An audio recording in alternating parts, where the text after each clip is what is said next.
రొయ్యలు మన మహాసముద్రాలు మరియు మంచినీటి ఆవాసాలలో విస్తృతంగా కనిపించే చిన్న క్రస్టేసియన్లు. వాటికి పొడవైన, సన్నని శరీరం మరియు అనేక కాళ్ళు ఉంటాయి.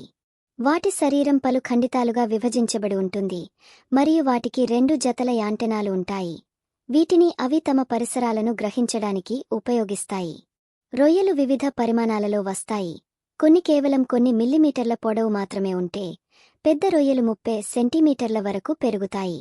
అనేక రకాల రొయ్యలు ఉన్నాయి. అవి వివిధ రకాల సముద్రపు మరియు మంచినీటి ఆవాసాలలో నివసిస్తాయి. కొన్ని జాతులు దిగువన నివసిస్తాయి, మరికొన్ని నీటి స్తంభంలో స్వేచ్ఛగా ఈదుతాయి. రొయ్యలు సర్వభక్షకాలు మరియు ఆల్గే, డెట్రిటస్ మరియు ఇతర చిన్న జీవులను తింటాయి.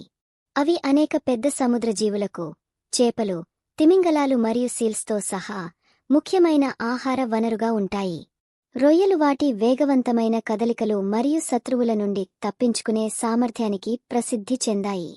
అవి తమ తోకను వేగంగా మడవటం ద్వారా రొయ్యలు వాటి వేగవంతమైన కదలికలు మరియు శత్రువుల నుండి తప్పించుకునే సామర్థ్యానికి ప్రసిద్ధి చెందాయి.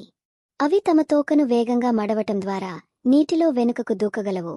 ఇది వాటిని ప్రమాదం నుండి తప్పించుకోవడానికి సహాయపడుతుంది. రొయ్యల జీవిత చక్రం గుడ్లతో ప్రారంభమవుతుంది. ఇవి లార్వాలుగా అభివృద్ధి చెందుతాయి. లార్వా అనేక దశల ద్వారా పెరుగుతుంది మరియు చివరికి చిన్న రొయ్యగా మారుతుంది. రొయ్యలు మానవులకు కూడా ముఖ్యమైన ఆహార వనరుగా ఉన్నాయి మరియు ప్రపంచవ్యాప్తంగా మత్స్య పరిశ్రమలో వాటికి గణనీయమైన స్థానం ఉంది.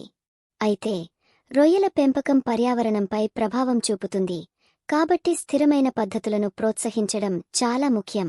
Please like, share, comment and subscribe.